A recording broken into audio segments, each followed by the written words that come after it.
La méditation de ce 17 juillet est intitulée « Confier les problèmes conjugaux à Dieu ». Au commencement de la création, Dieu fit l'homme et la femme. C'est pourquoi l'homme quittera son père et sa mère et s'attachera à sa femme. Marc 10, 6 à 7. Il arrive qu'on se marie sans avoir réfléchi suffisamment. Personne ne devrait se marier sans être sûr de soi.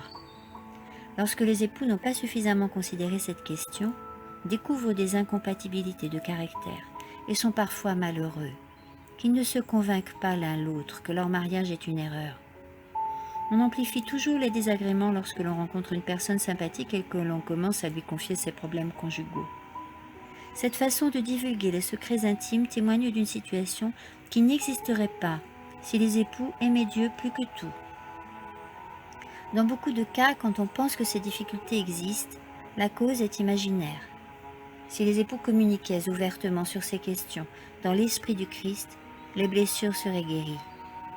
S'ils aimaient Dieu plus que tout, leur cœur serait rempli, satisfait par son amour, au point qu'ils ne se morfondraient pas en attendant que leur conjoint manifeste son affection par des actes envers eux.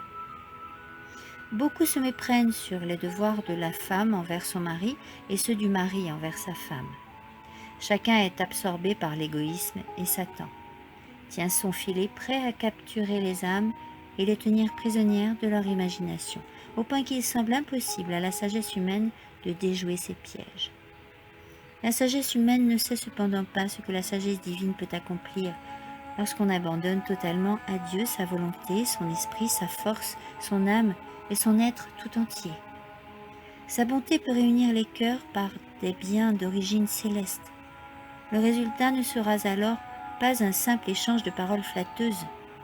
Ils vivront une nouvelle expérience. Ces liens célestes sont plus durables et solides que les unions terrestres, et les cœurs sont liés par un amour authentique. Amen.